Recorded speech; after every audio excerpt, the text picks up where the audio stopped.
Ito yung literal na pamamahinga, guys. Yan. Sabi ko magpapahinga ako, papahinga ko yung braso ko. Pero, nung nakahiga na ako, parang nai-stiff neck ako. Kaya sabi ko, bumangon na nga lang ako. Ayan. Siyempre, kapag bumangon ka, wala ka naman ibang gagawin.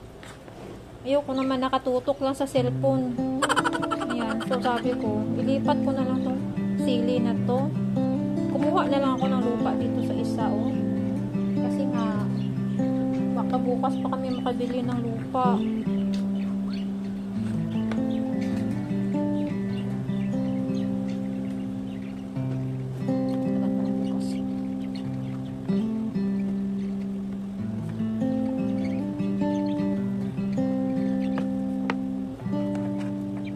Sige, parang sumunta ako.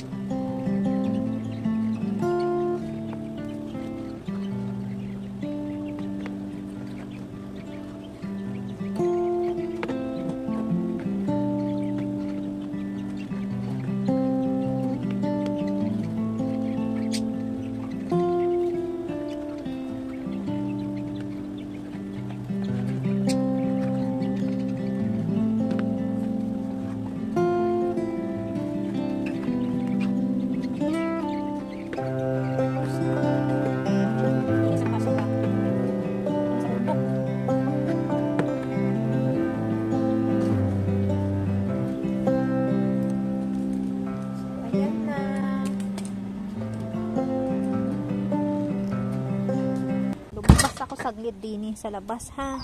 Ayan, kasi nga parang tingnan mo yung langit, parang ang ganda. Uulan talaga siguro, guys, after how many days na mainit na parang El Nino din sa Kentucky. Ngayon naman po ay para talagang uulan. Sana nga talaga magkatotoo. Ayan, so nilagay ko na yung mga sili ko din sa labas. Ayan, kailangan pa nating paulanan to, guys, ng mga 3 araw bago natin harvestin yung dahon. Kaya hindi ko na ginamit sa tinola kasi baka may pesticides, nag-aalala ako. Hindi naman ako tanim para lagyan ng pesticides. So, ayan. So, binibisita ko lang kasi plano ko sana magdilig. Kaya nga lang, sabi ko parang uulan, huwag na lang kasi parang yun, naglalaglagan na naman. Hindi ko pa kasi to na guys, hindi ko pa na. Dapat pupunta ako dyan kanina at magdilig nga. Kaya lang kasi nakita ko yung rabbit na nanginginain dyan sa may damuhan. So, hindi ko na inisturbo. Ganyan ako kamarespeto sa mga hayop. Ayan. Kasi yung mga ganito, hindi ito tinatapon na kasama sa garbage. Dinadala yan sa waste management, bla bla bla. Ayan. Para doon itapon. Kaya, wala akong choice kundi ayan, pinagyuyupi na lang muna. So, hindi na muna siguro ako magdilig. Ayan, nilabas ko na siyempre yung pretty flower natin. Tingnan mo nangyari sa niya. Nung iniwan ko dito sa labas, nag-scorch talaga siya. Diba? Talagang sunog. Tingnan mo yung mga niya. Ito pa kasi yung favorite ko to kasi nga, nag-a-attract siya ng mga honeybee. Ayan mo, sunog siya, guys, Kaya naawa ako, kaya pinapasok ko sa loob. So far, ayan na, narinig ko na yung thunder. Sabi ni husband, hindi daw uulan. Hindi ako naniniwala dyan. Kasi minsan yung weather forecast, medyo may pagka wala sa tama yan.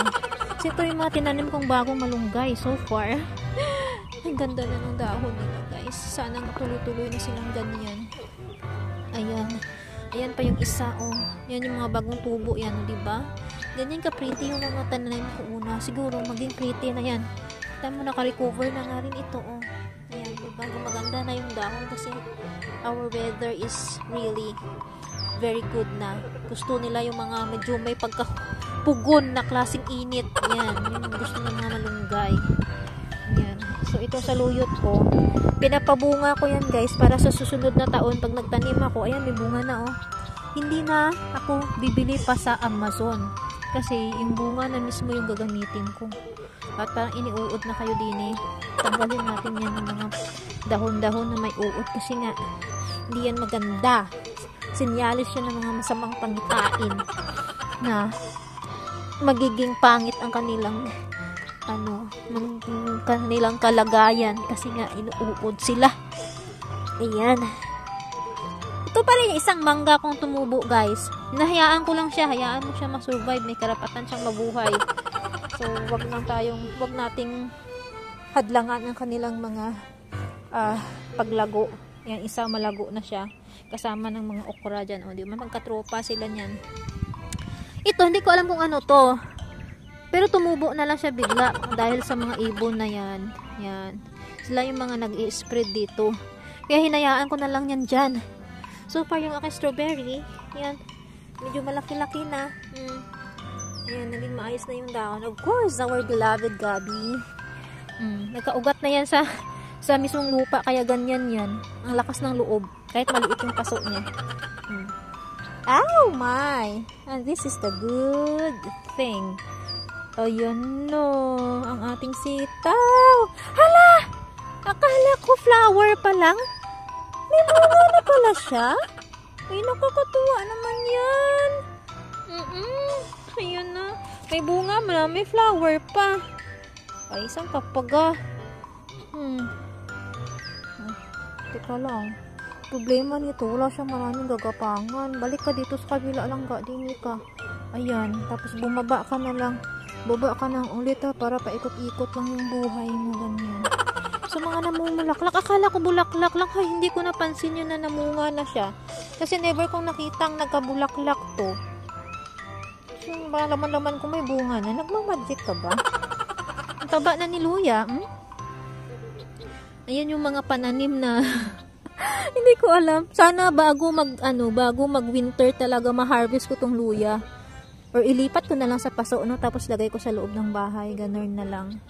Ito si alugbati kasi yan tagal tong lumaki ayan, malaki naman sila guys pero medyo mabagal lang, bumibelo siguro, dadagdagan ko kasi ng lupa to pag ang wino-worry ko ngayon, malakas yung hangin, baka na naman tawag nito, masisira na naman yung bunga ng mga kamatis ko gaganda na ayan itong isa malapit na mahinog to guys, ayan naninilaw na siya, diba? Malapit na yan maghinog. Yung iba niyan, pinipitas nila to tapos sinasawsaw sa asin. Ako kasi, hindi ko nga alam ba't ako nagtanim ng kamatis. Hindi naman talaga ako mahilig kumain ng kamatis na hilaw. Parehas lang silang Roma tomato. Pero ito, mahahaba. Nakakalarky. Cute mahaba sila Yan. Tapos itong si sunflower, kung alam ko lang na dwarf pala itong si sunflower, tingnan mo kasi ganyan lang katangkad Kung alam ko lang, sana nung bumili kami nung pagkain ng ibon, sinaboy ko ng marami dito. Kasi ito, sinaboy lang ng ibon to guys dito. Never ako nagsaboy niyan dyan. Ang mga may gawa niyan ay mga mababait kong alagang ibon. Ayan. Ayan. Tapos yung okra natin. Ayan mumunga na siya guys. Umakin mo kung hindi ko siya nilipat dito sa paso na to. Hindi pa to lumaki. Tingnan mo, malaki na siya. May bunga na nga Ayan bunga. Flower pala diba? Ay, thank you Lord. Salamat talaga Lord. Natuwa na ako. Ayan. Ito ang kailangan ko talagang alagaan ng maigi para makapag-harvest tayo at makagawa tayo ng ubi halaya. Ayan. Si cucumber ko, humahabol yan siya sa pagalingan kung sinong unang lumaki. Pero iwan ko itong sa mga patatas ni asawa. Sabi ko, bilhan niya na ng soil para tumaas na ba? Para ma-mount up pa. Kailan niya bilhin yan? Ay, naku. Hindi ko na nilalagyan kasi ng pagkain yung ibon dyan. Kasi nga, yung mga kumakain madalas, yung mga itim na ibon na maliliit na mga makukulit. Inuubusan nila ng kanin, ng pagkain yung mga morning dove, yung mga mababait na ibon, sila lang yung naghahari-harian. Kaya nainis ako. Sabi ko, wag ko na lang lagyan. Para damay-damay na silang maghanap ng pagkain nila sa wild. Kasi, kapag nilagyan ko, sila lang naman kumakain. Ayan. Balik na tayo sa loob. Hindi naman ako magdidilig kaya lang ako. Nagronda lang ako sa aking hacienda. Ayan. Sabi ko kanina sana yung lulutuin ko fried chicken. Pero parang hindi talaga yun yung hinahanap pa rin ng panlasa ko. I mean, gusto ko siya, pero parang iba pa rin, may hinahanap pa rin ng panlasa ko. Ganun talaga pag may trangkaso, ano. So, ayan nga, magluluto na lang tayo ng tinola.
Pinambot na natin chicken. So, isusunod na natin ilagay itong ating chayote. Ayan. Tapos pakuluan ulit natin.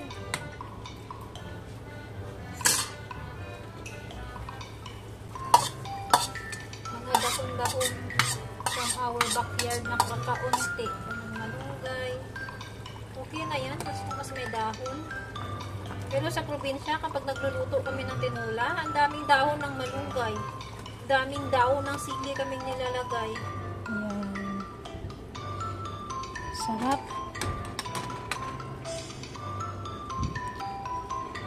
Gusto ko talaga yung sabaw. From that vaccine? Not from the vaccine itself, but from something in... The vaccine content. Maybe. Just making a drawing. I'm following the outline. So it looks like a map now. You